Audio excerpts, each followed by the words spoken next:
All right, we are live, guys. Look who I have with me. I don't know if you guys know who she is. You would be very excited. I know some Iranians here would be very excited because they know who she is. Her name is Goldie Ghamari. I pronounce her correctly.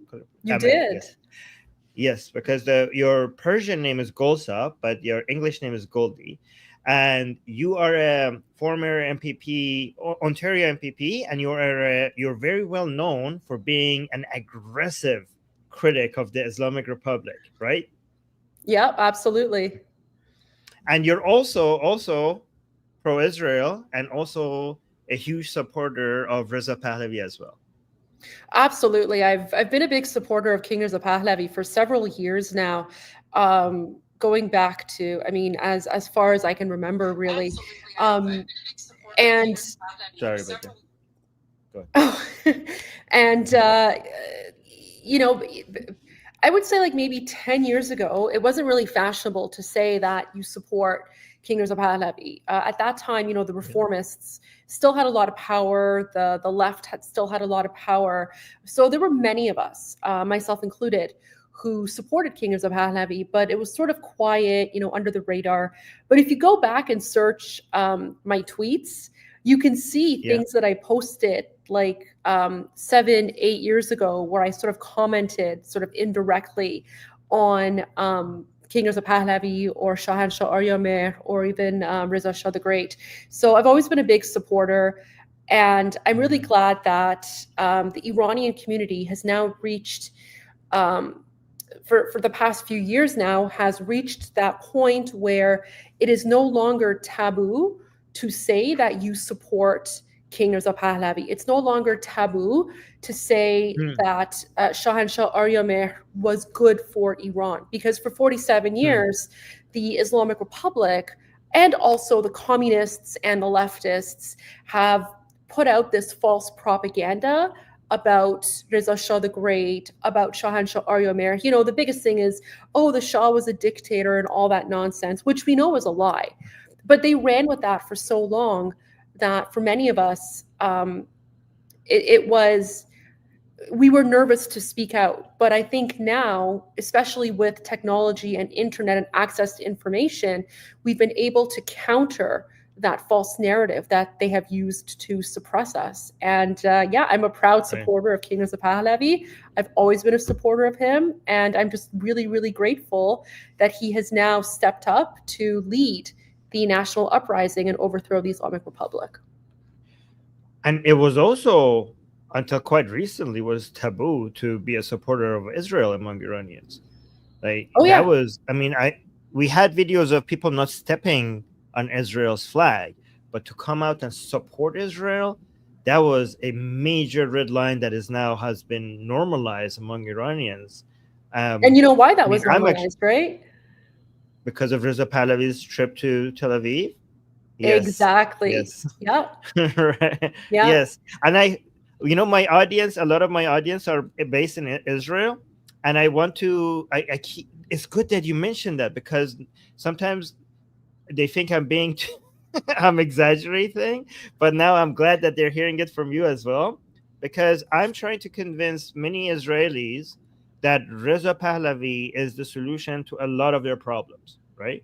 Because what Israel needs is not just the toppling of the Islamic Republic. What Israel needs is a good replacement. It needs a strong Iran as an ally in the Middle East, because even if the Islamic Republic falls, if let's look at the other options. If it gets chaotic, you're going to have a lot of Shia militias in the Middle East that now they have not much to lose, so there are going to be more attacks on Israel. If it's another Islamic government, it's going to be anti-Israeli. If it's another leftist government, it's going to be anti-Israeli. So Israelis need to support Reza Pahlavi because it's the best bet for Iran. It's the best bet to have a strong, united, strong ally, a liberal democracy in the Middle East, that they could now work with Iran to fight all these other extremist groups in the Middle East together. So that's why supporting Reza Pahlavi is a very pro-Israeli thing to do. Would you agree with that? 100%. I would agree with that. I don't know if you know this, but there's about 350,000 Iranian Jews who live in Israel. And every Yes. single one of them support King Reza Pahlavi, because the history of Iranians and Jews goes back thousands of years. But in more recent times, it was actually King Reza Pahlavi's grandfather, Reza Shah the Great, who basically abolished the Jewish ghettos and the anti-Semitic behavior that existed during the Qajar era. So the Qajars were the previous dynasty, and they were very, very Islamic. Like, they were controlled by the Shia clerics and all that. So prior to 1923, when Reza Shah the Great, the current king's grandfather, went to the throne, assumed the throne, Iran was very anti-Semitic. But with the Pahlavi dynasty, he essentially got rid of all of that. He got rid of the ghettos. He brought about equal rights for everyone, including Iranian Jews. And that was a movement that was actually continued by his father, Shahanshah Armin the Great, which people know as Mohammad Reza Pahlavi. And if you look at the history of World War II, in fact, thousands of Jews actually sought refuge in Iran from the Holocaust. And then eventually from Iran, they went to Israel. So there is a very strong connection. And in fact, I believe Iran, under the Pahlavi dynasty, was the second country to formally recognize Israel as a state. And of course, the relationship between Israel and Iran was very, very strong prior to 1979. So there's always been that natural allyship and that natural friendship between Iranians and Jews. And in fact, I myself visited Israel last year. And the only reason, did you know that? No, I've been to Tel Aviv and Jerusalem, and I've been to Palestine as well, to the West Bank. Judea Samaria. Oh yeah, you call it. I call it Judea Samaria. That's just me. Okay, that's good. Yeah, okay. I'm gonna actually use. So I've driven through there, because when I was in Jerusalem, there's this fantastic Jewish couple that I know actually here in Toronto. They were in Israel at the same time. They actually took me to the Dead Sea. So we did sort of pass through Judea and Samaria, and then we saw some other places as well. I experienced apartheid when I went to the West Bank or Judea Samaria, because my Israeli friends, they showed me all around Israel, but when I was going there, they couldn't come with me. They're like, you can go as a non-Israeli, but we can't go. With Jewish people are not welcome there. I'm like, this is the apartheid that we're talking about. Yeah. It's not in Israel. Okay. The one thing that I learned is that every accusation against Jewish people is an admission of guilt on their end. So it's like everything they accuse Jewish people, it's something that they're doing. I mean, I visited Israel. I was there. So it's interesting. I was actually invited by the Foreign Affairs Ministry. So the government of Israel invited me to attend as part of a delegation. Nice.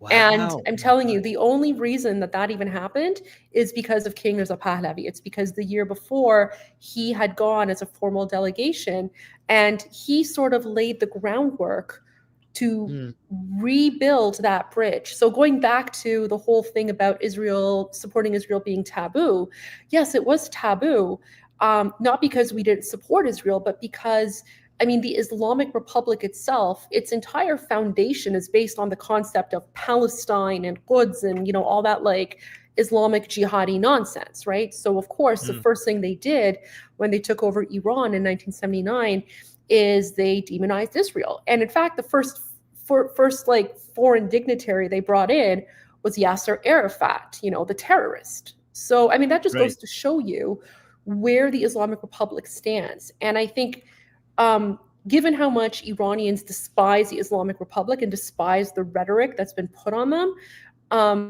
if anything, that's also helped to I don't want to say create, but it's almost like renew that allyship and friendship that Iranians and Jews have had. And we see that constantly. Even with October 7, the genocidal massacre by Hamas, which was funded by the Islamic Republic, you had Iranians inside of the country, inside of Iran, put out the hashtag Iranians stand with Israel, and they were waving the flag of Iranians are literally making homemade flags of Israel to wave it in the streets of Tehran, which is a crime punishable by death. Yes, actually, that's the new red line. Many of the red lines are unenforceable in Iran anymore. Like taking off your hijab is just normal now, and even chanting against. Yes and no. It depends, because if you're in a rich part of Tehran, you can probably get away with it. But if you're in like a smaller place or wherever, like people are still being like apprehended by the but people are losing their fear. Yeah, I mean, even in rich places, you could get in trouble. But I'm just saying, it's less than before because the numbers are just too high for the government to be able to do anything about it. But then, in some areas they still do. You're right. But I'm just saying, then the two new red lines that will get you in instant trouble, like severe punishment, is supporting Reza Pahlavi and supporting Israel, which is an indication. So even chanting against the government doesn't get you, on average, doesn't get you as much trouble as before.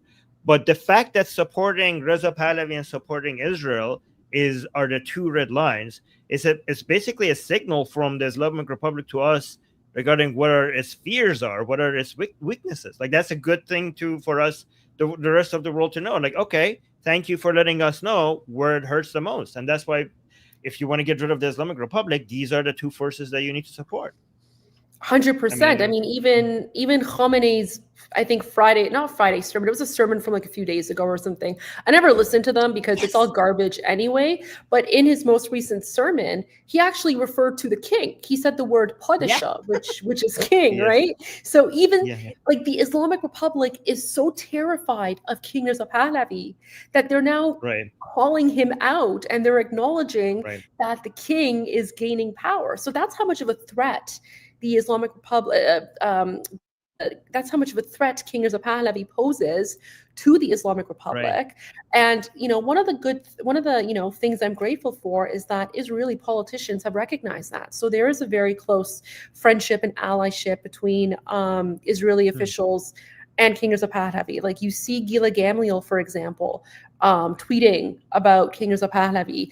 They even made like an AI video, which I thought was fantastic. Gila Gamliel posted it. It's like an AI video where like Benjamin Netanyahu is walking in Tehran, and Gila Gamliel is walking in Tehran, and King Reza Pahlavi is walking in, like they're all walking in Tehran. So, I mean, I think the government of Israel has made it very clear who they back and who they support. And there's a reason for that. Like you said, it's because King Reza Pahlavi is not only the only opposition leader, but also the only person, like the only movement.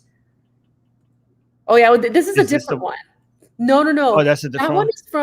That one is from I think like maybe like about 2 months ago. I think it came out during the conflict. It's like an AI video. I mean, I can find it if you like on my phone and send it to you while we're talking, while you play this one. But this is a good one too, because this just goes to show that allyship. Right. Let's actually play this one, guys. I don't know. This was really funny. This was viral on Iranian social media. So let's watch this. Oh, wait. I need to translate. So he's saying like, oh, we have been surrounded. The morality police has surrounded us. And like, what are we supposed to do what now? Should we do? Yeah, what are we supposed to do now? And these are the regime officials coming through.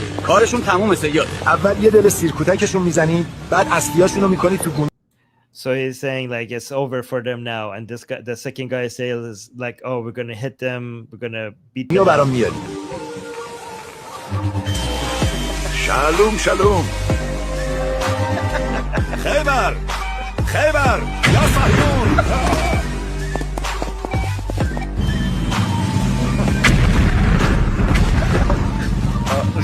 Boom, boom, boom.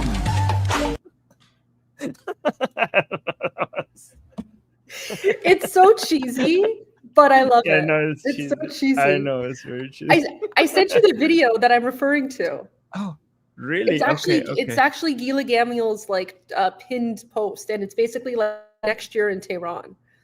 or next year in Iran or Oh, something. oh, really? How come? How come we don't see Netanyahu mentioning Reza Pahlavi? I will download this video So I have a theory because. about that. Mm, I have a theory about that. So I think the reason that not just Prime Minister Netanyahu, but even President Trump, they're not specifically mentioning King Reza Pahlavi is because they do not want to give ammunition to the left or the Islamists or the communists to delegitimize the movement, right? Because King Reza Pahlavi has worked so hard to gain support, and the support he has is organic, right? So if for some reason Prime Minister Netanyahu or President Trump just came out and said, we support King Reza Pahlavi, that would immediately then the Islamic Republic could use that to discount the legitimacy of the movement. So that's sort of my political analysis on this. But what they are doing is they are saying we support the Iranian people, and whatever the Iranian people decide, that's what we're going to do. And the Iranian people have chosen they want King Reza Pahlavi. So I think there's a lot going on behind the scenes, but people have to be very smart about this as well. And I'm actually glad with the way that Prime Minister Netanyahu and President Trump are approaching the situation, because they're saying we support the Iranian people, whatever they want. So really, it's up to us now. It's up to the Iranian nation to show the world who it is that we want. But see, watch this video from Gila Gamliel. If you play this, I haven't actually. Let me put this one down and then. Yeah, this is the one. Go. So it says next year in a free Tehran. Wow. Okay. Let's play. Oh.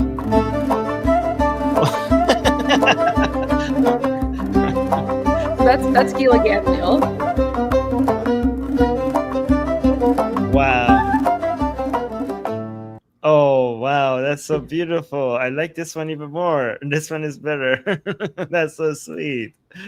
Oh, and wow. Sometimes they say a picture is worth 1,000 words. And I think that video makes it very, very clear what Israel's policy is when it comes to regime change in Iran and who they support. Yeah, I mean, you might be right that might be the better strategy, to just get maybe not the highest people supporters of Pahlavi, but maybe the second layer. Because let me adjust what you said a little bit, because the leftists, the Marxists, the Islamic, the mullahs, the reformers, they're anti-Pahlavi anyways. I mean, if Israel comes and supports Reza Pahlavi, or if the US comes and supports Reza Pahlavi, it's not going to help discredit Reza Pahlavi in their eyes, because they're already anti-Reza Pahlavi to the max. There's not much of a change. But maybe there are average people who are still under the influence of anti-Israeli rhetoric, and maybe some of them still support Reza Pahlavi, but they haven't still warmed up to Israel. And maybe you're right. Maybe No, I don't think it has anything to do with that, because even if you look at the emergency booklet that was released by the Iran Prosperity Project, it's like the 100-day plan for the fall of the Islamic Republic. Within the foreign policy section, it makes it very clear that one of the first things the transitional government is going to do is it's going to normalize relations with Israel, and it's going to reestablish that diplomatic relationship that was had. So anyone who's anti-Israel is by default not going to be supportive of the movement. But I mean, there's always going to be that anti-Semitism and that anti-Israel ideology, which you find in the woke left, really. I mean, and we're seeing that, right? We're seeing this allyship between the red and the black, right? The red being the communists and the socialists, and then the black being the Islamists. So you're never going to convince those people. You're never going to change, those people. But thankfully, I would say 80% of Iranians, if not more, have no issues with Israel, and are actually looking forward to normalize that relationship. The reason that I think that Netanyahu and Trump are not directly getting involved is because, again, regime change needs to come from within. And that's something that King Reza Pahlavi himself has said. So he has said that, Iran's destiny is at the hands of the Iranian people. Now, would it be nice to get help? Absolutely. And we saw that within the 12-day conflict, right? The 12-day conflict between Israel and the Islamic Republic, where the Islamic Republic was severely weakened. And if you look at the course of history, no revolution has ever been successful without external help. And I think that's one of the reasons why previous uprisings within Iran have not been successful, because there was really no one there to help. But what King Reza Pahlavi has done right now is that he has shown the world that there is an alternative. He has shown the United States and he has shown Israel that there is an alternative to the Islamic Republic, and that when the Islamic Republic is overthrown, the country is not going to be thrown into chaos, right? We're not going to see another Syria or Iraq or Libya or whatever. And there are a lot of reasons for that. One of the reasons is that Iran is the oldest country in the world, right? So we have, our Iranian identity goes back at least 3,000 years. And, our borders are not something that was created, after World War I, just drawn out on a map, right? So we are a proper country, a proper nation. The other thing as well is that as Iranians, we don't have that sense of tribalism, right? Where you see in a lot of other Middle Eastern, like Arabic countries, where they're very tribalistic focused. We are Iranian first. And so that Iranian identity is really important to us. And we actually saw that demonstrated in Munich as well. When King Reza Pahlavi gathered like 500 people, I was there as well. One of the things that we really focused on was that, it was a fantastic event. One of the things that we focused on was that national unity, right? Oh yeah, it was good. It was good. But I mean, if you're jealous about that, that's why I was asking, where you're located, because stay tuned, because there might be something happening in Canada. I'm just putting the little hint out there, a little project that I'm working on with some people. So that's going to be pretty exciting. But, but that sense of unity, right? So King Reza Pahlavi has made it very clear that there is a plan for Iran the day after the Islamic Republic is gone. And it's not going to transition into some sort of Middle Eastern hellhole where you have different military factions and whatever. And, I think also just the Iranian people themselves, after 47 years of dealing with a totalitarian Islamic dictatorship, there's no appetite for Islam. There's no appetite for communism. So I don't even think the Iranian people themselves are going to allow any other radical group to come in and gain control. In fact, every study I've seen shows that the Iranian people are very liberal compared to the other people in the Middle East. Liberal, like classical liberal. I'm not talking about leftist liberal, right? And the Iranian people. Oh, wait, I don't know what happened.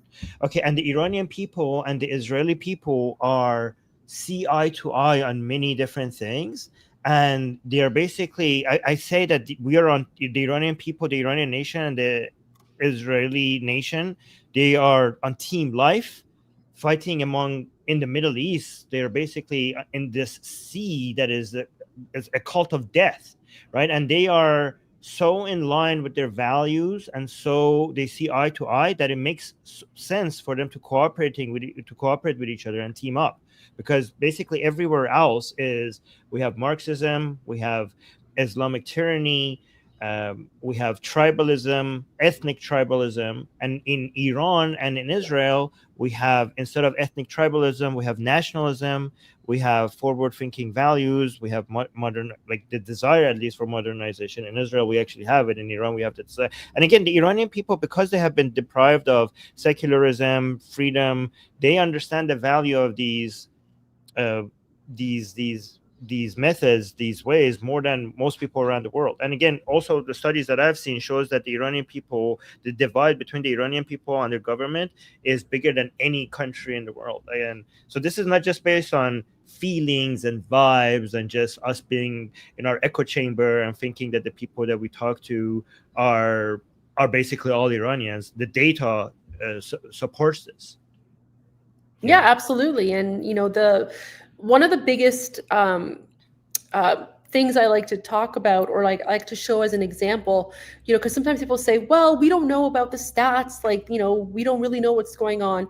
So I like to point to this article that was published by a news agency of the Islamic Republic itself. And, for those who might not know, Iran is basically controlled by a totalitarian dictatorship, right? So it's a totalitarian Islamic dictatorship. So anything that comes out of the country is controlled by Khamenei and his, demonic Ayatollah counselors or whatever. So everything they put out is propaganda. Even the media outlets, it's all like fake news propaganda. So when they put out something that is damaging to them, it's actually very interesting. And there's this one news article that came out, I believe it was maybe 2 or 3 years ago. And they basically said that 75 I think 70% of 70% of mosques inside of the country have shut down due to lack of attendance.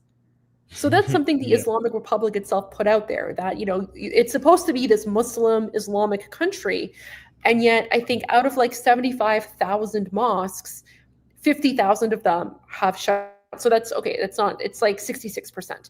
But I mean, that's a big tell when the Islamic Republic itself is admitting that they have shut down 50,000 mosques due to lack of attendance. You can bet the number is much higher, first of all. But second of all, it just goes to show that, like you said, Iranians were secular. And by the way, we're not a Muslim country, right? Like, we have our Iranian identity, which is separate from Islam. And as Iranians, we are very religiously diverse as well. We're culturally diverse. We're linguistically diverse. And there are Iranians from many different religions. Now, of course, Islam used to be the majority, sort of the main religion. And, even prior to 1979, Iran was a Muslim country. But under the Pahlavi dynasty, they were modernizing, right? So it was almost like reform Islam, right? Like, everything was it was basically like going to any Western country, right? Like, women were free to wear what they wanted. There were casinos, there were bars, there were mosques. It was basically like any normal country where people were free. So and that's because, like you said, Iranians, we have our Iranian identity, and Islam was just a religion. But I think when the Islamic Republic came in, one of the things they did is they basically overnight turned Iran from sort of modern Western society into a backwards 7th century Islamic hellhole. And that didn't really mesh with Iranians, right? Because we're Iranian, we're not Arab. And when you look at our history, we have a long history of 2% Arab, though. 2 or 3%. I think. We do, yeah, we do. But even those, and that's actually from where I'm from. So I was born in Ahvaz, right? So I'm from Khuzestan. Oh wow, okay. Yeah, so I actually I have Iranian Arabs in my family, but even they identify as Iranian, right? Like, it's just their national identity above your ethnic identity. Exactly. But even that, Iranian Arab, there's still, different religions within them as well. And that Iranian identity is so important for them. Or lack of religion as well. Or 100%. And that's what I wanted to get to is right now, I would say the vast majority of Iranians, because they've had Islam shoved down their throats for 47 years, they're just so sick of religion, they don't want anything to do with it. So Iran has become the first post-Muslim state in modern history. I would say the last example of this would be Spain. When it was conquered by the Moors, and then, after 200 years, the Europeans kicked them out and Al-Andalus became Spain again. That's what we're sort of witnessing in Iran right now. We're witnessing a renaissance, we're witnessing a revival, and I truly believe we're witnessing a decolonization. Because what the Islamic Republic has managed to do is that after 1,400 years of Arab-Muslim conquest, back in the 600s, because of what the Islamic Republic has done, Islam is dead in the country, and no one wants anything to do with it. So even though the tyrants, they wanted to create this, ummah or whatever and make all of us like religious or whatever the case might be. They did the opposite. They made it so that the vast majority of Iranians want nothing to do, not just with Islam, but with religion in general. Yeah, I would say that we have witnessed in Iran in in a little bit over 40 years the greatest mass exodus out of religion in the history of mankind. Like we have in the past 12,000 years, we've never seen this fast of a religious change in any society anywhere. And also, I would go even beyond. It's not that they just left religion. I mean, they still mostly believe in God, but just God without a religion. I mean, I would like to say that they became atheists, but most of them kept God, but let go of their religion. However, I would actually go one step further, and I would say Iran has the highest amount of hatred towards Islam than any other country in the world. It's not that they just left Islam. I don't think you could find a single other country with the level of hate for Islam compared to Iran. There's no other country that comes even close. Would you agree with that? I would agree. And I mean, there's a reason for that, right? When you've been oppressed for 47 years, when you have seen Right. your friends and family members be murdered in the name of Allah and Muhammad and Islam, of course you're going to develop a natural hatred for that, right? Because you're not dealing with a normal circumstance. I mean, again, when you look at Iran prior to 1979, it was a Muslim country. Even Shah Aryamer, he was a devout Muslim. He prayed and he had a Quran with him everywhere he went. He was a very religious person, but he was also secular, right? He was modernizing the religion. Whereas what the Islamic Republic has done is that they have traumatized Iranians to the point where, yeah, there is this like disdain for Islam, because when it's being forced down your throat, of course you're going to fight back, and so of course you're going to have that disdain. And for them, it's very normal and it's justified, right? And a lot of people around the world don't understand that. So when they see Iranians criticizing Islam or criticizing religion, they automatically go to Islamophobia, and it's like, no, it's not Islamophobia. When we have experienced living in a brutal Islamofascist dictatorship that hangs young Iranians in the name of Allah and Muhammad, it's going to create a disdain. Or, for example, it's just that they do horrific things in the name of Islam. So, for example, they will make sure that any woman who is going to be executed, they rape her beforehand to make sure that she does not go to heaven. Because according to Islam, I guess virgins go to heaven.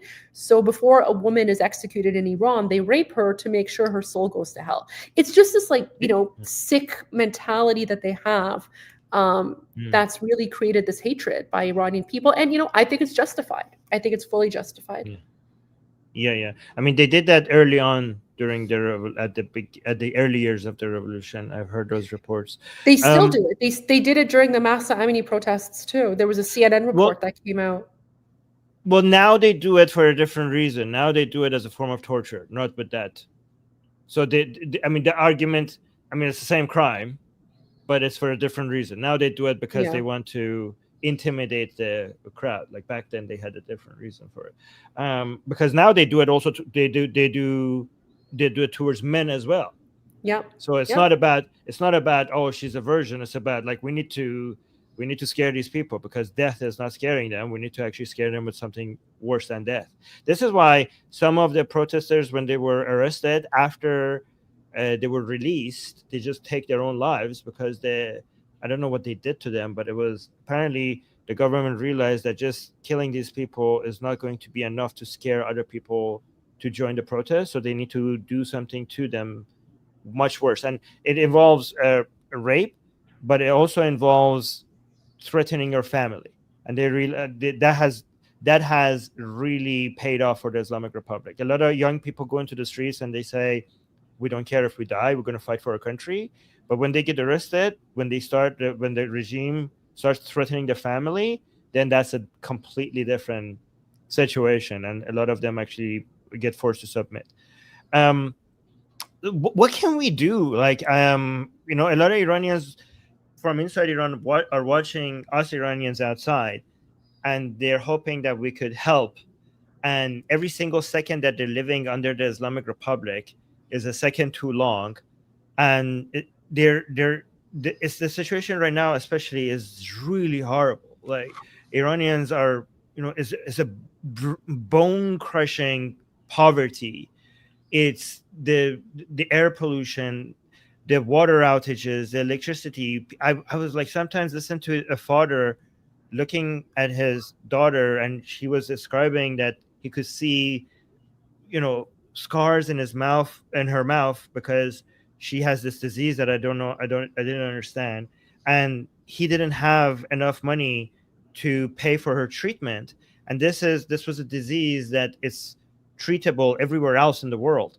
And this father, like, it's treatable in Iran as well, but he couldn't he didn't have the money to afford it. And he was like holding his daughter, and he was just looking. And when the daughter was like talking to the father, telling her father that I love you, he was looking at her, watching the scars in her mouth like getting bigger and bigger. And I'm like, how many people in Iran are experiencing this? And this is why I think there's a sense of urgency that if we delay the fall of the regime even by a little bit, how many more people in Iran are experiencing this? And what can we do to speed this process up? If there is anything we could do, like, do you have any suggestions? So, I mean, I think the idea of maximum pressure, maximum support, which is something that King Reza Pahlavi has spoken about, is really important. Maximum pressure on the Islamic Republic, maximum support for the Iranian people. So what do I mean by maximum pressure? Putting the Islamic Revolutionary Guard Corps on the terrorist list, designating it as a terrorist entity, cutting off diplomatic ties. So, thankfully that was done in Canada a year ago, something that the Iranian community worked, for years on to get done with the help of the Conservative Party and Pierre Poilievre. And Australia now. Yes, I was actually going to mention. So Australia just announced that as well. And what's interesting about Australia is that I don't think there is a large Iranian population in Australia, but they are very dedicated. And I've had several, I'm in contact with several of them. They're very dedicated. And I think what was the tipping point for the Australian government is that their own security and intelligence investigation revealed that the embassy of the Islamic Republic in Australia was responsible for at least 2 terror attacks against the Jewish community in Australia. That is very significant. One of the reasons that the Iranian embassy was shut down in Canada back in 2012, so that would have been like 12, 13 years ago. It was shut down because the Canadian government, through their intelligence agencies, also found that the embassy was being used as basically a base for spying, but also for radicalization. So there is an inherent pattern here. We're seeing it in Canada, we've seen it in the US, now we're seeing it in Australia. So I think one of the things that the Iranian community, outside of Iran could do is within your respective countries, especially if they haven't designated the IRGC as a terrorist entity, put pressure on your politicians, start campaigns and explain to them, show them, listen, they were doing this in Canada. They did it in Australia. They've done it in the United States. Guaranteed they're doing it in whatever country you are as well. I mean, that's basically the MO of the Islamic Republic, is to export terrorism, right? And that's what's really dangerous about the regime. So I think that's one thing that we could definitely do, is to put maximum pressure on governments to list the IRGC as a terrorist entity. The other thing that I think we really need to do right now, and this is sort of a newer step, is we need to also put pressure on our elected officials to recognize King Reza Pahlavi as the legitimate opposition leader and as the legitimate alternative to the Islamic Republic. I think that is very important. He's made it very clear that there is a transitional government in place, ready to go. So I think if politicians and elected officials were to recognize the legitimacy of King Reza Pahlavi and the movement, that would go a long way. And so again, what we can do in various countries, like in Canada, for example, we can start a campaign to put pressure on our elected officials to recognize King Reza Pahlavi. Well, okay. Do you think there's this goes back to what you were saying before, because I was hoping that Israel does that, right? But obviously you mentioned to me that Israel doing that might backfire for Reza Pahlavi. And United States and Israel mentioning Reza Pahlavi might hurt his movement, right? But that actually means that we could get countries like Canada and Australia, or maybe some Western European countries, because they are not as taboo as United States and Israel. If they recognize Reza Pahlavi, that's only benefit for Reza Pahlavi, and they don't have the negative effect among maybe some people who might want to use that as a way to discredit. I mean, Canada meeting with Reza Pahlavi is not going to be able, nobody is going to be able to use that as a demonization of Reza Pahlavi in the same way that they could do it with United States or Israel. So yeah, you're right. In Canada, that would have a huge return on investment. So do you think there's an appetite for that? Absolutely. So, I would say that Israel has already recognized King Reza Pahlavi as the only legitimate opposition leader. We see that with Gila Gamliel's video, right? I mean, when you look at Israeli politicians, they only really speak about King Reza Pahlavi. There's no one else. It's not official. It's not official. It doesn't have to be. I don't think for Israel it really has to be. I mean, it's official enough in the sense that they're literally posting videos of him and pictures of him, right? So I think in Israel, like Israel has already made its decision. I'm 100% confident about that. And again, the 350,000 Iranian Jews who live in Israel will, make sure that the only person that Israel recognizes is King Reza Pahlavi. So I have a lot of faith in the Iranian Jewish community in Israel, especially because I've been there myself. I've met with them, spoken with them. They know what they're doing. They have it covered. But I think for the rest of the Iranian community in different countries, even in the United States, I think there needs to be a pressure campaign starting from the grassroots, right? I think that would be very important because I don't think President Trump is just going to wake up one day and say, okay, we recognize King Reza Pahlavi. I think there needs to be something from the electoral base, from the voters, right? So it's important for Iranian Americans to start a petition, to start that pressure campaign. Similarly in Canada, that's actually something that I'm going to be working on very soon to kind of start that pressure campaign. Where we kind of get our politicians to recognize King Reza Pahlavi, because unfortunately we do have these leftist, communist opposition groups who like to demonize King Reza Pahlavi, and I've pretty much come to the conclusion that the reason that they do this is because these people are professional grifters. They make a living off of the suffering of the Iranian people. So for them, they would rather see Iran and Iranians burn if it means that King Reza Pahlavi doesn't go back and they can continue getting their paycheck. And there's a number of organizations in Canada who are like that. So what are so please make that petition and send it our way so that we could promote it as far as wide as possible. What are our chances? Like, just give us an estimate of this being successful. I have no idea, right? I mean, the idea, the goal is that it's going to be successful. So the goal is that we push until we get it done.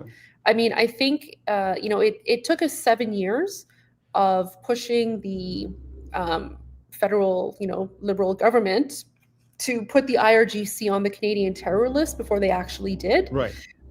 So I don't know how long this is going to take, but I don't think quitting is an option. So I think this is the natural next step. And given that momentum is growing, more and more people are talking about King Reza Pahlavi, are speaking about him, are looking into him. And, so I think there is a good momentum. And I think it's an opportunity for us as a community to continue and move forward, because King Reza Pahlavi, he is a unifying figure. And he's made it very clear that his intention is not to just go back as king, although, you know, I would personally love that, just saying, but, you know, my personal opinion is irrelevant. I I'm a prefer constitutional monarchist. I know. I prefer, if we're going to turn into a constitutional monarchy, this is my personal preference. I know it's not going to happen, but I can dream. I prefer Noor Pahlavi, Reza Pahlavi's daughter, to become the queen, so that Reza Pahlavi could become the prime minister. I don't think that's going to happen.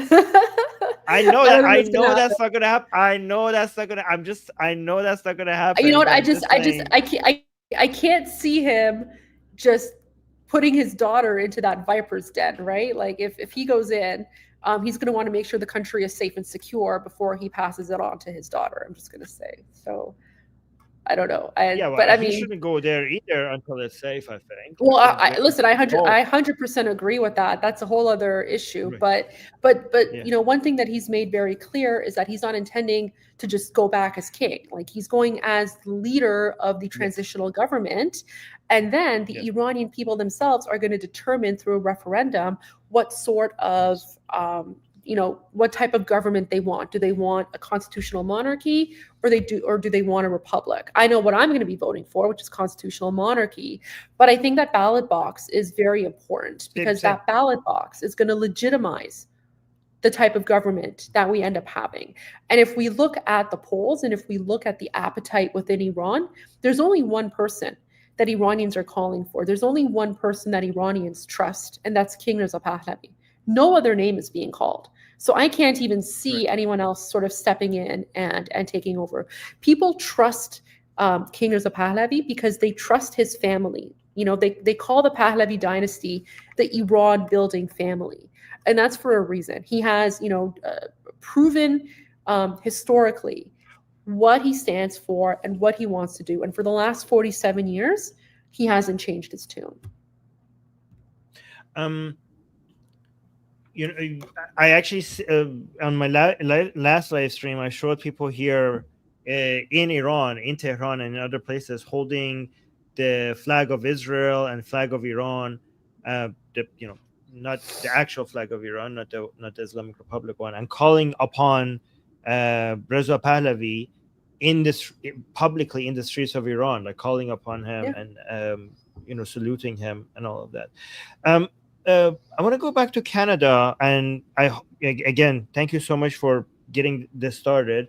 That's exactly what we need right now. So you're putting your finger on exactly what's needed the most right now. And please keep us updated on that. We would like to support you here. Thank you. But I also want to talk about the current political climate in Canada. Again, I don't keep up to date with that because I'm so focused on Iran's news. So you could maybe let us know. What is the relationship with Israel right now, and the whole, you know, Israel-Gaza dynamic, and is Canada taking the correct positions, the wrong positions? Like, what is it? What do you think? Oh, is it frozen? Oh, guys, am I frozen? I think I'm okay.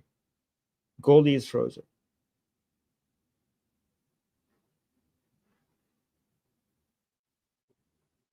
Let me see if I could. I'm okay, right? Well, while we wait for Goldie to come back, let's try to respond to some of the super chats. Darko is saying, hope you guys had a good summer. Well, thank you, Darko. Thank you for the super chat. And also, Darko gave us 5 memberships for the people in the chat. And then we got Delta. Should I message her? I think we're fine. So Delta saying, it's so ridiculous that Goldie was kicked out of the government. Should I ask her about that? Yeah, maybe I should ask her about that. What do you guys think? And then we got Sid is saying, I support Israel, but I think we need to have a solution where Palestinians get their own state. There is no other way. It will probably be a failed theocracy, but we will need some resolution. The solution is a one-state solution with Israel taking over the entire place. I have an entire live stream for that. Having an Islamic Republic right next to Israel is a huge security threat for Israel. I don't think Israel would have peace ever again if you have an Islamic Republic right at your borders. We need a one-state solution with all of it being Israel. Oh, there we go. Goldie is here. Let me actually see if Goldie has an opinion on this as well. Well, actually, I'll ask you later because I was asking Sorry, you about my Canada. internet cut out for a moment. That's okay. That happens to me. That happens to me exactly when I have a guest so many times. So I never blame anybody for this. So this is true. I know I'm familiar with I that. think you were asking So- about the political climate in Canada for Israel. Yes. Ugh. I mean, it's not that good right now. The Liberal government, they're just flip-flopping. I think Mark Carney came Right. out and said that they want to like recognize a Palestinian state, which I'm like, oh, that's very, Oh, very God. weird to me because it looks like they're rewarding terrorism. So, I mean, Canada is not a safe place for Jewish people right now, unfortunately. It's become very anti-Semitic. It's actually one of the most anti-Semitic countries in the world right now. That's like a report from the government of Israel What? that came out. Yeah, it's very dangerous. How? And because, multiculturalism and diversity. I don't know. There's a whole bunch of Oh, like yeah, you're right. jihadis. Literally, there's a whole bunch of jihadis who've immigrated here, and they literally walk around not only waving the flag of Palestine, but they also wave the flag of the Islamic Republic. So not only are they going after Jews, they're going after us Iranians. Like they're literally waving the Ayatollah crab flag. They're holding pictures of Khamenei, like all these like non-Iranians, and it's just so insulting because for me as an Iranian, and for the Right.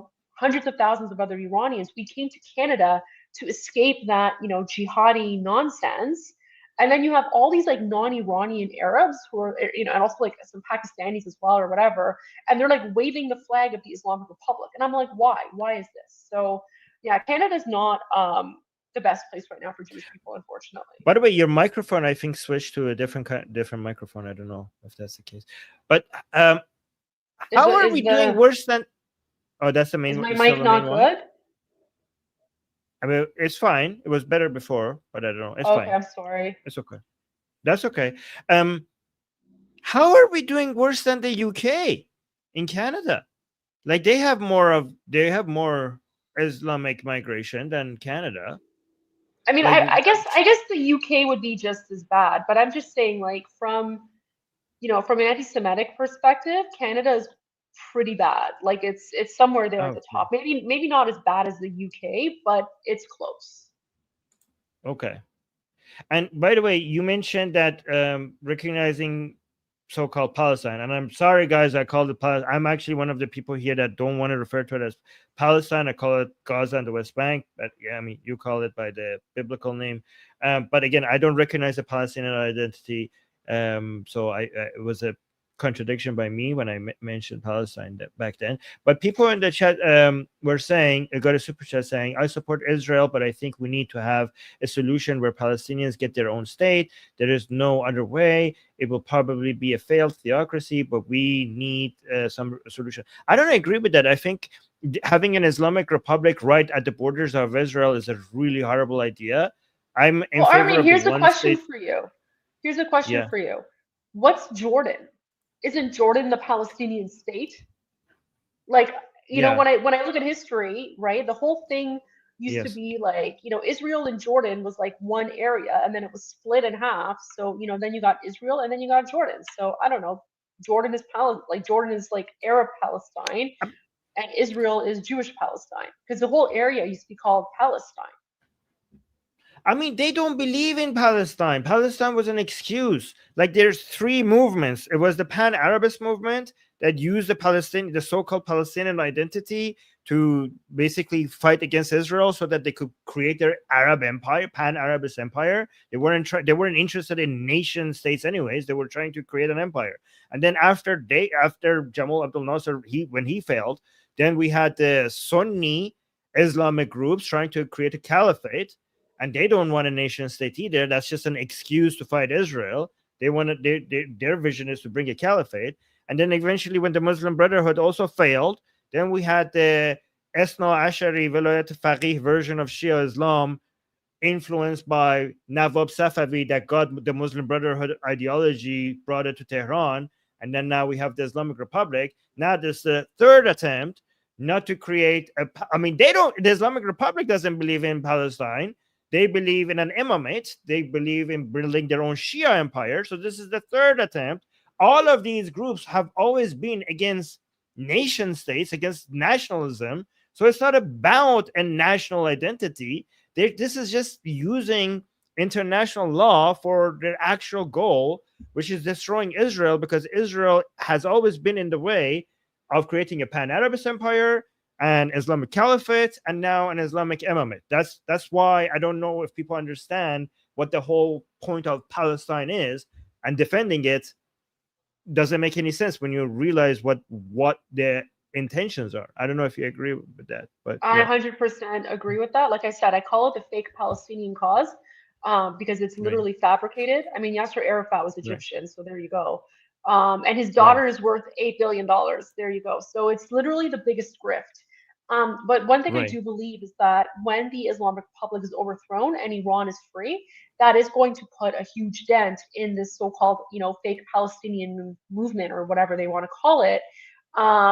And I think that's one of the reasons why Palestinians right now support the Islamic Republic, and they constantly attack Iranians, and they attack our movement, and they right, attack our king, because they know that when Iran is free, they're going to lose their paycheck. Because I want to go back to that example you gave. That Iranian father who can't afford to treat his daughter's illness, right? right, Meanwhile, the Islamic Republic sends billions of dollars to Gaza to fund right, Hamas terrorists, and it's horrifying, and it's frustrating. And you know what? Iranians are sick of it, and that's why you see Iranians in Iran, they chant "Na Gaza, Na Lebanon, Janam Fadaya Iran," which means no to Gaza, no to Lebanon, my life for Iran, because Iranians are sick and tired of having their money and resources stolen to fuel some sort of like fake jihadi cause, right? And I right, think that's right. we are going to see a huge policy shift in the Middle East when Iran is free, and that's what these like jihadi Mm. terrorists in Gaza are worried about, and that's why they don't support us or our cause. So I actually think that with the fall of the Islamic Republic, the whole Palestinian cause is over, is done. And I hope more people realize this, so that they focus their attention on basically at the head of the octopus. It's game over. This is basically Israel completely winning. If the Islamic Republic falls, there is no Palestinian cause anymore. It's the end of the game. And this is also why I think what you're doing is so important, because look at in Canada, let's say we have two projects, right? We want to try to influence the politicians right now to become more friendly to Israel. I think we're going to have less return on investment over there because of the political climate and the anti-Semitism and the anti-Israeli attitude in Canada, if we try to do that. But we have more of a chance if we try to push the Canadian politicians to be more aggressive towards Islamic Republic, which will indirectly is a support of Israel anyways. So right, so I think that's a sneaky way to Yeah, support the Iranian people and the Israeli people at the same time, right? 100%, 100%. And one of the Right. things that has sort of happened since October 7, you always kind of have to look at the sort of silver lining. And October 7 was horrible, and my heart goes out to everyone for what happened. It's terrible genocide. But one of the things that came out of that is this renewed allyship between Iranians and Jews, and even within Canada. Like since October 7, I have made long-lasting friendships and connections with so many people in the Jewish community, with so many Jewish Mm. organizations, and we're constantly working together. So I'm supporting their cause, they're supporting our cause, because ultimately we are united against one enemy. That enemy is the Islamic Republic, because the Islamic Mm. Republic is the head of the octopus. And people have realized that if you want to get rid of the anti-Semitism and all the radical ideology and the funding and in universities and all that, you got to get rid of the Islamic Republic. So Right. we are fighting the same fight, just on two different fronts. And like you said, right now it might be a little bit more difficult to kind of go the the Israel route, just because of the sheer volume of anti-Semitic rhetoric that's being put out there, whether it's through Al Jazeera or whether it's through all these other like various news outlets or organizations, and it's just the propaganda is insane. But like you said, through the Iranian channel, right, through the Iranian fight to overthrow the Islamic Republic, that is the other angle. And so I think that's where our communities could really come together to support one another. And thankfully in Canada, we are seeing that support. But I think seeing that support grow in other parts of the world would be very helpful as well, because ultimately, like you said, when the Islamic Republic is overthrown, that's going to put a huge dent in the fake Palestinian cause as well, because a lot of that is fueled by the Islamic Republic. Okay, okay, I'm probably being too nitpicky, but let me know if I am. Okay, when you said Iranian and Jews, I prefer saying Iranians and Israelis. Sure. Because I want to. Does that okay? Am I being too nitpicky? Like no, okay. I mean no, yeah. Jews and Israelis. Because I think yes, but because one thing I'm proud of Israel is that it's a nation with 20% Arabs, and it treats them as equal citizens, right? And in Iran we're 50% Persian and 50% so many different things. So it's like the national identity, and then on the other side is the national identity as well. So I don't know, That's but true. sometimes I say these things and people think I'm, yeah. No. I totally understand what you mean. The reason I said Jews is because in Canada there are a lot of Jewish Canadians that are not necessarily Israeli. Yes. So that's why I say sense. that Okay. Jewish community. Oh, in you're Canada, being more overall, global. You're being global. Yes. Yeah, Okay. That makes a lot of sense. By the way, why haven't you started a YouTube channel? Because you're so good at explaining these things. Like I should, like, shouldn't I? You should make. Yeah, you should have like weekly shows or something. That would be. Okay, I think it would. I'll work on that. Okay, fantastic. Can you send the link to us when it's ready? So I want to promote it. I will. Oh, by the way, only guys, if you promise make sure to come you and join me sometime. We'll have a conversation. I would love to. It would be an honor. Thank you. But right now, I only have your Twitter account, which is, guys, the link is in the description, so make sure you follow it. But Goldie, can you also mention, you told me about a project that you have right now that you're focusing on. Can you tell people about that? Because I thought that was great.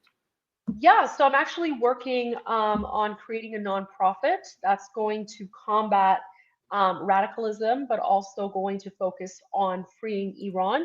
So I'm just in the process of finalizing things with my lawyer, and I'm going to be launching it in the next little while. So I'm really excited about that, and that's sort of going to formalize sort of the work that I've been doing, the work that I did when I was a politician, and I kind of did it sort of on the side.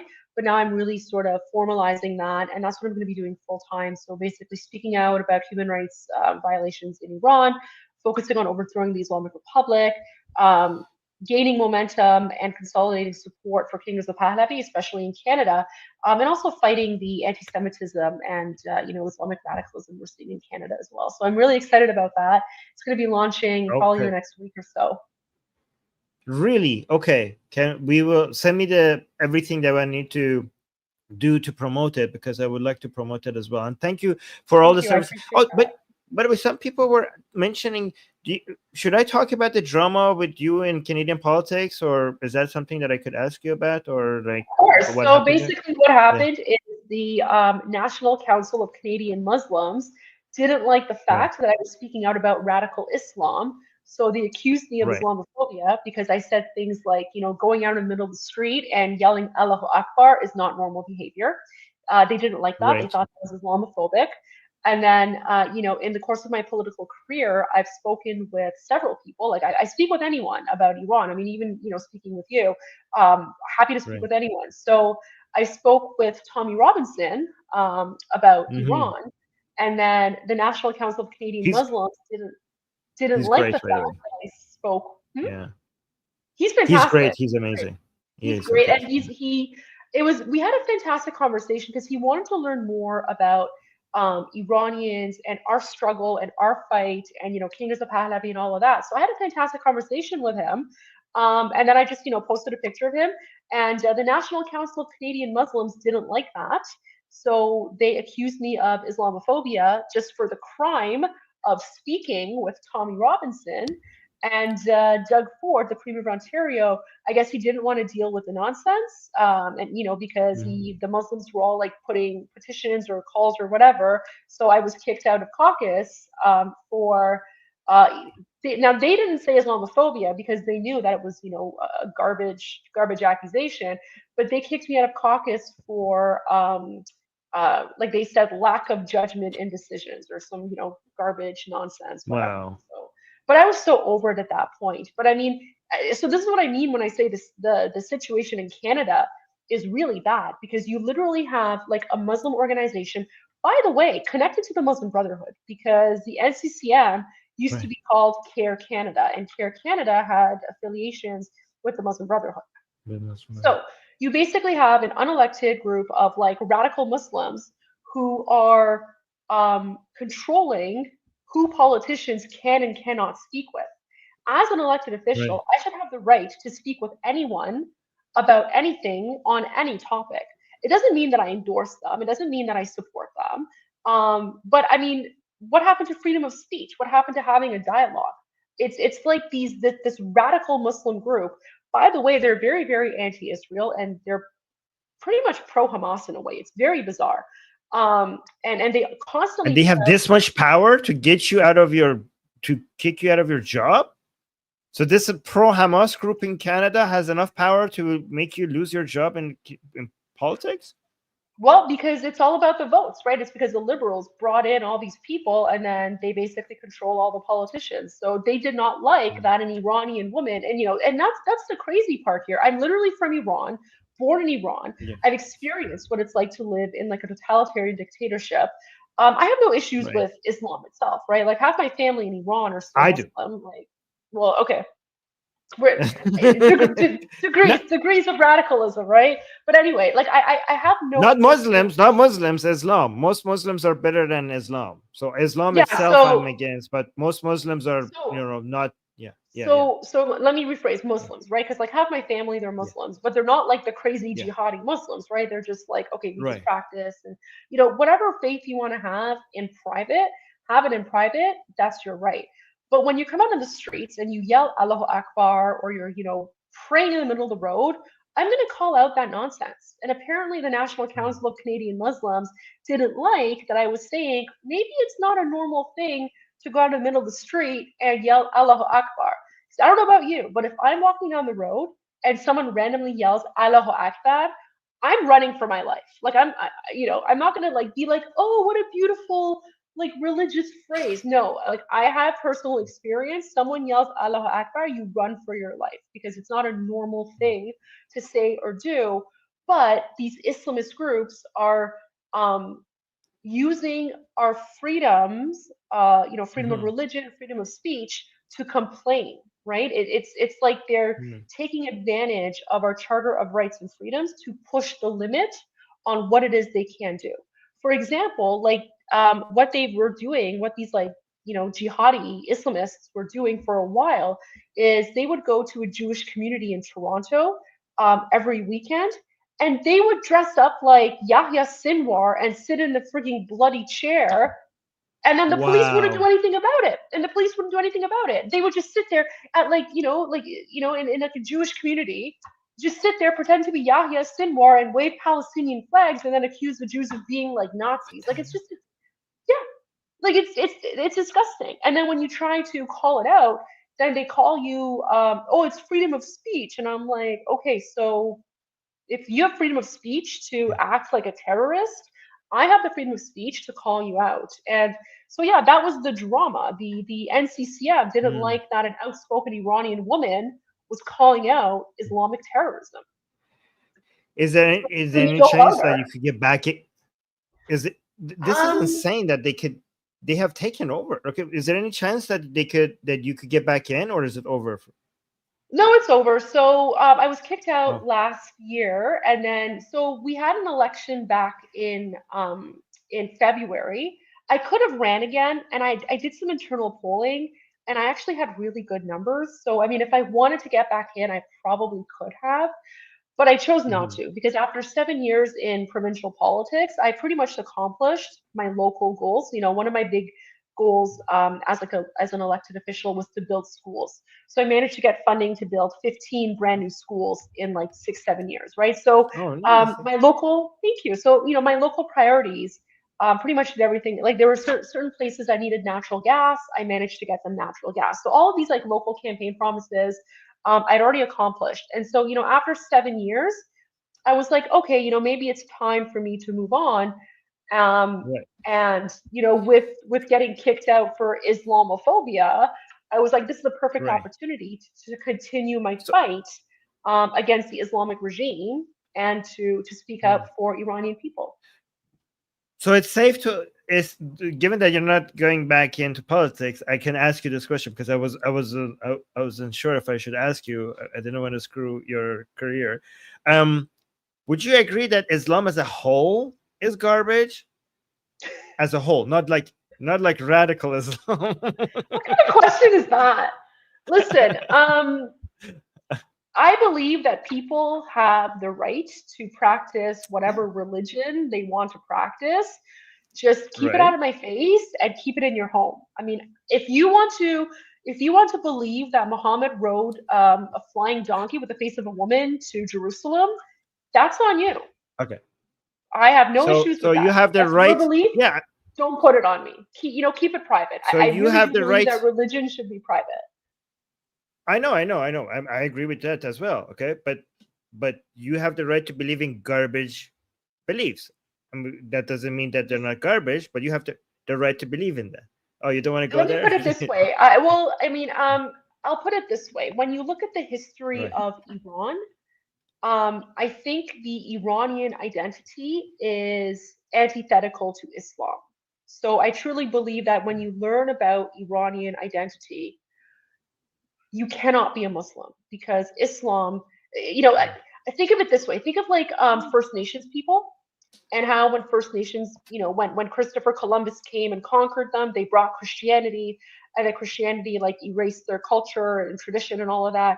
And then now a lot of First Nations people are rejecting that Christianity and they're going back to their traditional roots because they don't Right. identify with Christianity.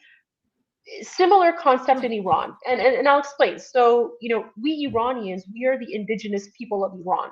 Islam is the religion of our colonizers. Okay. So we are in the Right. process of decolonizing. So I think by virtue of that, we're not like Islam does not jive with Iranian culture or identity. Now, there are still Well, I certain mean, people who want to believe the religion. That's fine.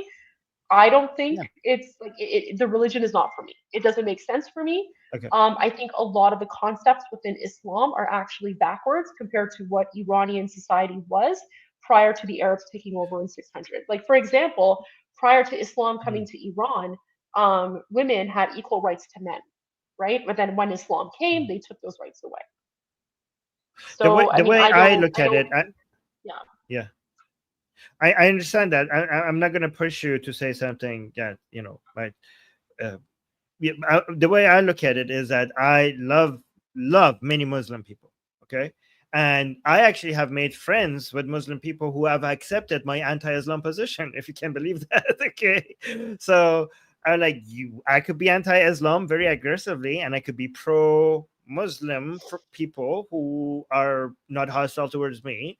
And I have Muslim friends who are very aggressively anti-atheism. And I think like the message I'm trying to send is that being anti-Islam is not the same as being anti-Muslim. In the same way that a Muslim could be as aggressively anti-atheism as long as he or she is not anti-atheist, right?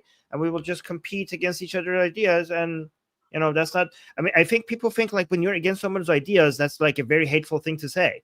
I think like no, that could be a friendly competition. I'm really anti-Islam, and I could still hang out with you. We can still be friends. Being against someone's ideology is not necessarily being anti that individual that holds an ideology. I just look at your ideology and I will tell you, as a friend, as an honest friend, I will tell you that I think your ideas are garbage. Okay, they suck. Okay, and I've actually made Muslim friends that accept that from me. I'm actually like, people don't believe that. I have found Muslim friends that were like, yeah, Islam is garbage, and she's a Muslim, and she's like, okay, okay, that's your view. Okay, so Listen, I think a lot of people, I yeah, have friends from all religions. And, like I said, to me, religion is something private. Believe what you want to believe. Just don't impose it on me, and like, don't talk to it about me. That's my thing. Is like, believe yeah, what you want to believe. But if you want to impose it on me, I will call you out on it, right? Like, so like, yeah, I have a dog, for but example. And mm, like, if someone ever came up to me and said, "Oh, your dog is unclean," I would be like, "Screw you," right? Like, so, right, right. it's like, But even if but I that, think, even if you're not imposing on me, I can still have a negative opinion about it. Even if you like, imagine we lived in an imaginary world where Muslims had their Islamic belief, and not a single one of them were imposing Islam on any of us, right? Not a single one of them. And I went and opened their book and I read it, and I was like, okay, this is garbage. And they're like, well, I'm not imposing it on you. I'm like, oh, well, thank you, thank you. I'm still reading it. You don't have to impose it on me for me to have this negative opinion on it. So even if you're not imposing it on me, I can still have this negative opinion on it, right? So regardless, I agree with you and that that's it's your good if right. And I think that's the beauty of living in a free, society, is that you have the right to right. agree or disagree or say what you want to say and not be persecuted. And I think having that dialogue and discourse is important. I just think it's really good that if we could normalize speaking this negatively about Islam and getting Muslims used to it, as not as if like I didn't hurt you, like me saying that I hate Islam and I think it's garbage. Like, look at your body, there's no scars on your body, look at your bank account, no money came out of your account, it's just an opinion. Okay, not everybody in the world has to agree with you, right? It's not. I think like when people say Islam is a garbage religion, people are like, oh my god, what happened? Like, I didn't speak about a group of people, I just have a negative opinion about this idea. This is not that big of a deal. I don't know. I think a lot of anyways, I'm gonna get off my I think the soapbox. problem is that there's a lot of people that are still stuck in that 7th century mentality, especially when you look at places Right. like, with like really radical extreme people. So I think, Mm. within the religion itself, they need to figure out how to deal with their own radical people, or whether they even want to deal with their own radical people. But I mean, I would say, like, Right. as an Iranian, um, Okay. good luck to them. But I don't think Islam has a future in Iran whatsoever. After 1400 years There will of still be. There will colonization, still be. I mean, regardless of the history of Iran, Islam will still be some part of Iran for almost there will be people millions who of people. practice it, but I mean, Yeah. it, as to whether or not it's going to be like a official state religion or something, I Oh don't no, think of course so. not. I think we're going to Yeah, see yeah, yeah. even more closures of mosques, and I don't think we're going to see any clerics anywhere. And this is the interesting thing. Like, I was in Morocco, and I know you have to, end it soon, but I just want to make it clear. I No, was in I could go. Morocco. I could go on for 8 more hours. I'm just being mindful of your time because I don't Yeah, want you. yeah. But I could go on forever. Like, don't worry about me. But go on. Okay. I was in Morocco for a few days, and very, very Muslim country, right? And they are like a devout Muslim country, but Right. they're not like like they're like normal like they're normal Well, Killa Muslims, is right? Arabic. Yeah, yeah, But you know what I mean? Like, they're not like the yeah. jihadi, like, I'm gonna, like, Right. Allah if you Akbar touch, kind of. yeah, like, if you touch alcohol, we're gonna murder you or behead you or whatever, right? Okay. Like, there are places in Morocco that sell wine. There was belly dancing, right? Women could wear whatever they wanted to wear. It was Yeah. it was basically like what Iran was in the 50s and 60s. So if you go to visit Right. Morocco today, it's almost like you're visiting Iran. I would say it's even more Muslim than what Iran was, but you get the sense, right? Like, you can see Mm. how, yes, it's a Muslim society, it's a Muslim culture, but Right. people are still free to dress how they want to dress. I saw women who Right. were wearing skimpy dresses, all the way to women on burqas, and no one Mm. commented, no one cared. Um, and the one thing that I noticed is that there were no imams. So the 4 days that we were there, I did not see a single imam in the street. All the imams, all the clerics were in the mosques. And I didn't go to a mosque Right. or anything. So I thought that was very interesting. And that's, Morocco is an example of a Muslim country where it's ruled by a king, where it's ruled by a monarchy. and the king has done a very good job of keeping the Muslim Brotherhood influence out of the country. So the country is very religious, very devout, very Muslim, but they're not like that radical, like Shia, or not even like Shia, like the radical Sunni Shia, whatever you see in other places. So I might be too extremist for your taste, but I would still continue fighting Islam in Morocco. In Morocco, I would still continue. That's definitely too extreme for me then, because I mean I had no issues with Morocco. I mean it's part of their identity, and no, I don't have any issues with Morocco. In fact, I would fight Islam because I would love Morocco, because I think less Islam is always better. Even if you have reduced it to that extent, I would still think it's still better. I mean, I'm not against Morocco. I love Morocco, so I would like. Have you ever visited Morocco? I burned the Quran on camera, and I know people get beheaded. I don't want to know that. I don't want to know that. Okay. I don't want to know that. But you know what? But you should You should. So you should try visiting Morocco at some point, because I can't go to Islamic countries. I can't visit any Islamic country. That's fine. And you know what? You tell. I know, but I appreciate that, and that goes back to sort of the trauma that we Iranians have dealing with Islam, right? Because when you're dealing with a totalitarian Islamic dictatorship, you're going to hate everything about it, right? You're going to be like, ooh. But we also, I think, have to recognize that there are places in the world where Islam has been, reformed or modernized to a degree. Is Morocco like a perfect country? No.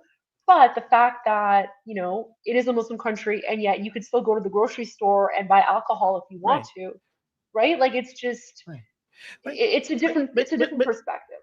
But when I say I fight Islam, people think like I'm going to do something crazy. All I'm talking about when I'm saying I'm fight Islam is talk to Muslims about why their ideas are wrong. Like, that's not that big of a deal.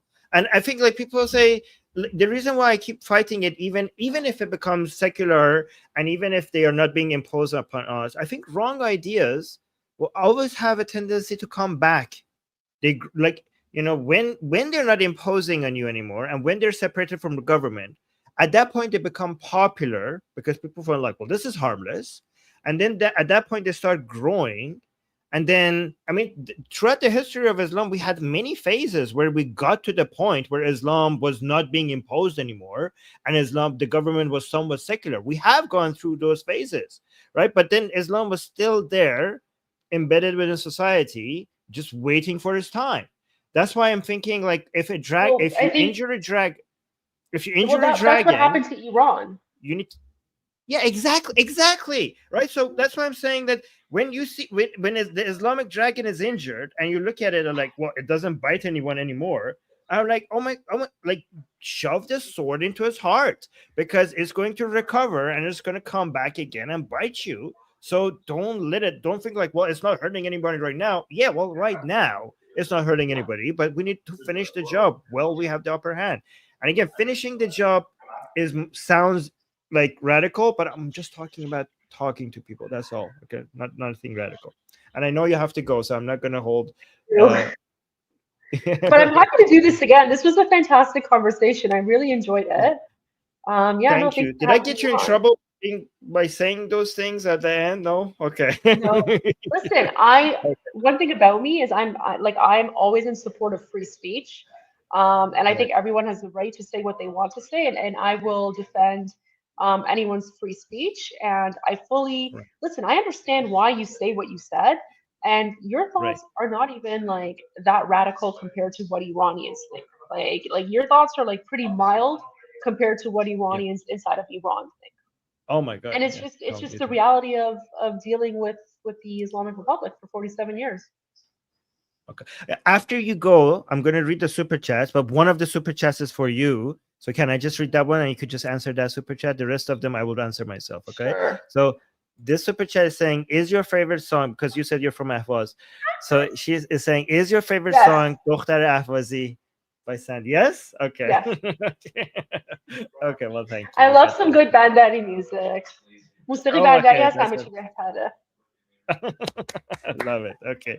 All right. Thank you, Goldie. You're amazing. And guys, please, please, please follow Goldie. I put her Twitter account in the description. So please make sure you follow her. And eventually, whenever she does something new, I'm going to come and tell you guys about it. Like her organization, her YouTube channel. I will keep promoting your work because you're doing amazing work, Goldie. Thank you so much for everything. Thank you so much. Really appreciate that. Thanks for having me on.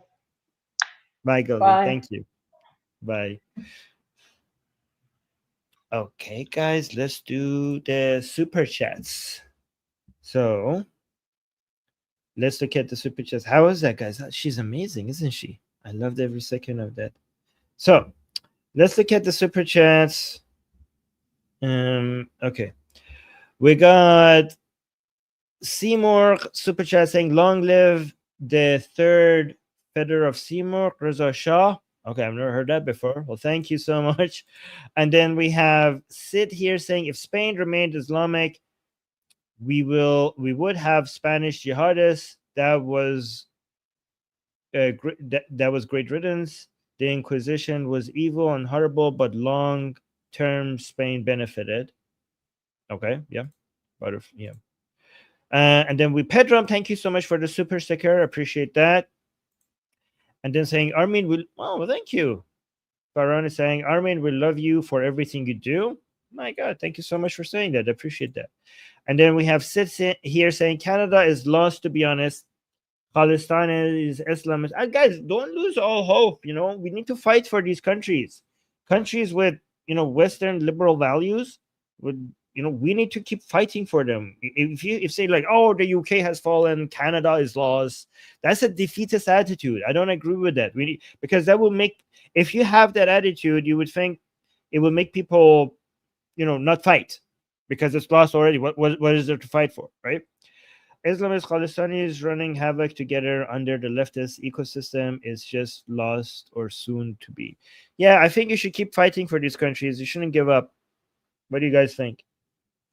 And then also, Sid, thank you so much. You're being so generous today. Sid is saying, "One state solution will result in a Jewish minority with a radicalized Palestinian Muslim majority. And we know what extremist Muslims do when they have power." Okay, but not if you do it in a multi-decade plan phase where you take over Gaza and the West Bank, and then you take complete control over the education and the media, and you also control the entire everything that they're teaching in the mosques, and then not all the so-called existing Palestinians. There, I think maybe you're right regarding them. They're too far gone, unfortunately. So I'm thinking about the so-called Palestinians, or let's say Gazans and the people in West Bank that haven't been yet born. We're gonna focus on them, the ones who haven't been born, right? So if you control the media, the education system, and the mosques, and also you have this law that any parent that is radicalizing their children will be separated from their children, and you could keep questioning the children in the kindergarten and in elementary school. You could have these psychological tests to see if they're being radicalized at home.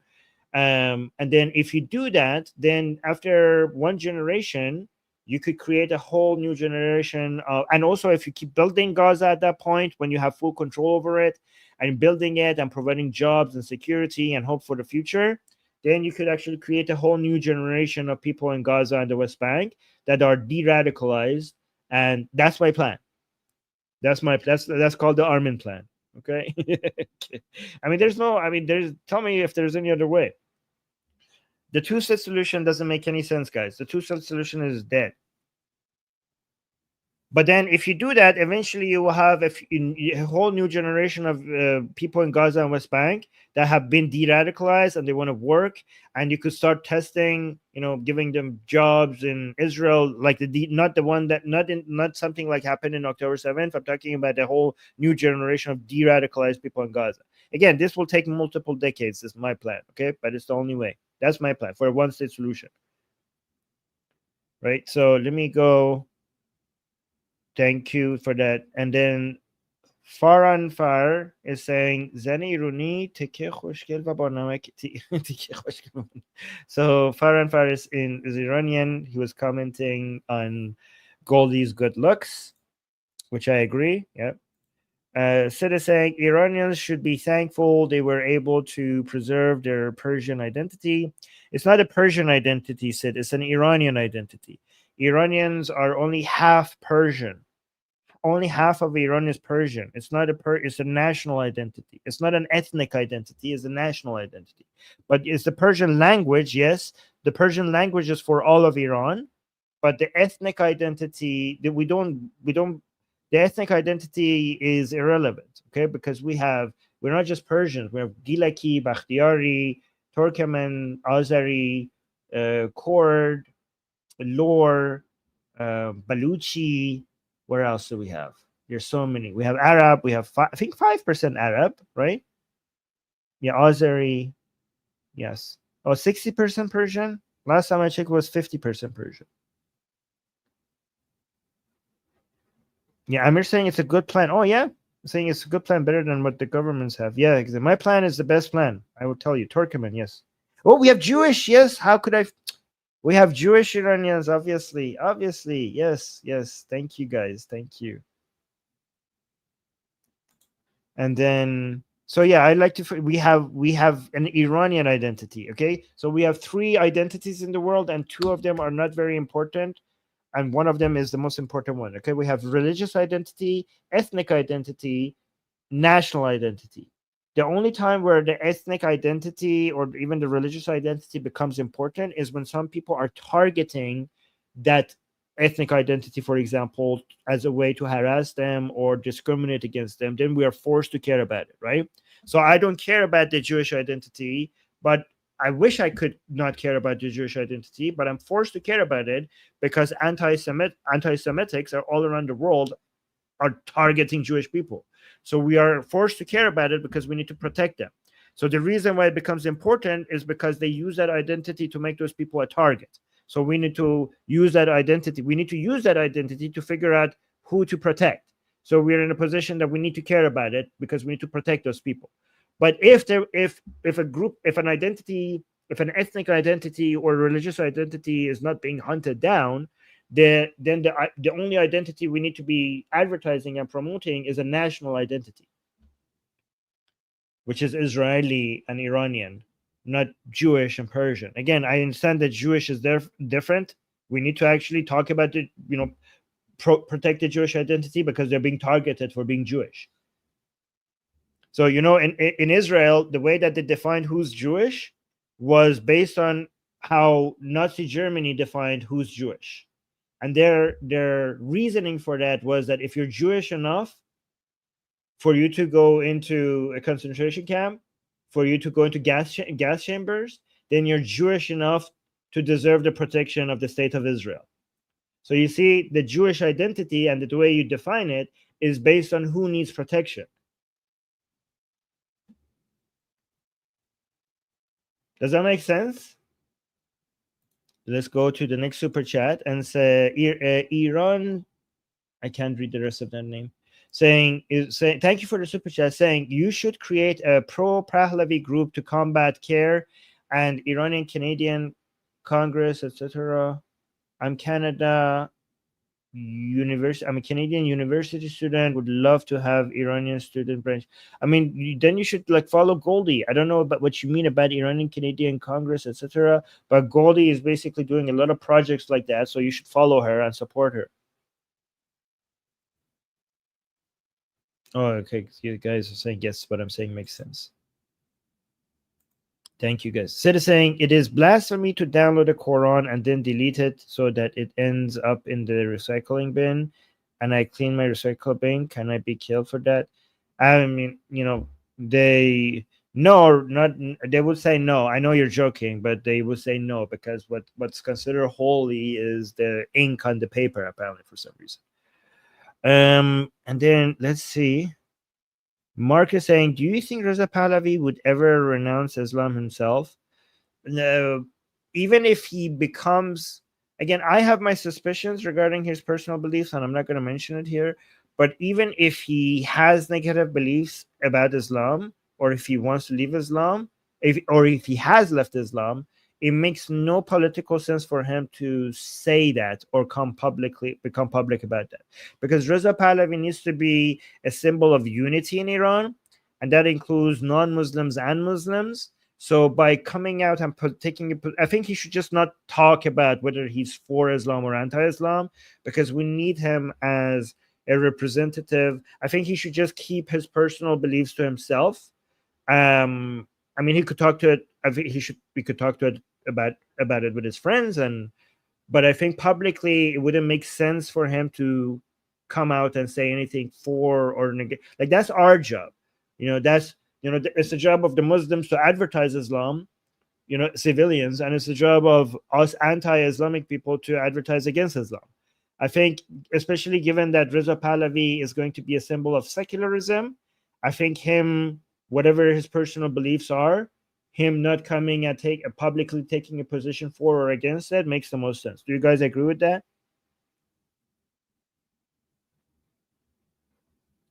So I think it's better for Pahlavi to just not comment on whether it's right or not to be right or incorrect to be a Muslim. Yes. Thank you. Okay, you guys agree with that. Thank you, guys. Let me see. Shauna saying it took hundreds of years to get Spain back. It's not gone until we give up. Yes. Oh my gosh, Sean, you basically collected these two topics with each other, because people say, oh, Canada is gone or the UK has fallen. Well, you know what country actually had fallen to Islam? It was Spain. Spain had actually fallen, and now we have Spain back. So if we could get Spain back, then we should be able to get Canada back. We should be able to get the UK back. That's actually very good. Oh, Shauna, I'm going to steal that from you. That's it. Thank you. Thank you, Shauna. And let me tell you guys, the way to get the UK and Canada back is, don't just focus on migration. Focus on the children of the people who have already made it in, because if you don't completely dismiss these people as barbarians that we cannot talk to, because their children are actually, if you focus on education and reaching out, we could make their children switch side, right? So that's how you get these countries back. And then we got the last super chat here by Sid saying, if India could nor assimilate, de-radicalize its own Indian Muslims. You're saying not. Okay, if India could not assimilate, de-radicalize its own Indian Muslims after 1947, Muslims in India live under Sharia law and not secular laws. What makes you think Israelis can do that with Palestinians? You mean the people in Gaza? Well, because Israel is not India. Well, first of all, actually, your example shows that Israel can do that, because Israel has done that with the Muslims, with a huge number of Muslims who are now Israeli citizens. I mean, here's the evidence. Look at the Muslims who are Israelis and the Muslims who are in Gaza and in the West Bank. Look at the difference. Look what an Israeli citizen, look at the difference an Israeli citizenship could make over a couple of years. That's actually the example that you're giving me is actually proof that there's a difference. Just go look at the level of radicalism. I know there's still some radicalism among Muslims who are in Israel, like citizens of Israel. I know that. But just compare that to the amount of radicalization among Muslims in Gaza and the Muslims in the West Bank. That's the effect of an Israeli citizenship over time. So it can be done. I mean, you mentioned India. I mean, look at Iran. Within 40 years, we went from an Islamic country to an anti-Islamic country. Change can happen, right? Yeah, but I understand. Yes, so Delta is making a point as well. Yeah, I understand that the Muslims in Gaza and the West Bank, the level of radicalization is so high, But I'm not talking about the ones who are alive. I'm talking about the ones who haven't yet been born yet. I'm talking about the so-called Palestinians that are not alive right now, that are going to be alive, I don't know, 10 years from now. I'm not saying that you could change the current living ones that much. So you guys need to know the details of my plan, because they're like, Armin, they're too radical. Yeah, well, I'm not talking about them. I'm talking about their children, not the living children right now. The ones that are the ones that are on their way. If we could get them, separated from all of that brainwashing. I mean, how did you think they got this radical? It was based on the brainwashing that they got since birth. So if we could basically do the opposite of that right from birth, then we could do the opposite of brainwashing. This is how you free Gaza from Islam. Guys, this is the Armin plan, okay? Go advocate. I want you guys to get behind the Armin. Maybe we should come up with a new name for it, because nobody's going to buy it. What's happening to my hair? Nobody's going to buy this plan with the current branding. We need to come up with a new name for it. So let's come up with a name for my plan. All right, and then we need to do a marketing campaign for my plan for the one-state solution. Anyways, I'm gonna head out, guys. Make sure you like and subscribe. And if you're watching us on, holy crap, so many people are watching us on Twitter. What, 600 people are watching us on Twitter. You guys need to come over on YouTube and subscribe to us here. Search Atheist Republic on YouTube. Come here and subscribe over here. That's where you need to watch us. All right. Okay. Thank you guys for being here. Thank you for all the support. Recommend this channel. Recommend this show. Oh, we got another super chat. Sid just wants me to stay here. Let me just answer this one. Sid is saying Muslims will not de-radicalized. You mean, okay, Muslims will not de-radicalize in general as long as there are Islamic laws which support Muslim male supremacy. Muslim men have not learned to treat women, non-Muslims, as legal equal. Okay, I don't know if you're listening to my plan. I'm talking about the ones who are not yet born yet. And also Muslim men. I don't like to make this about men-women situation.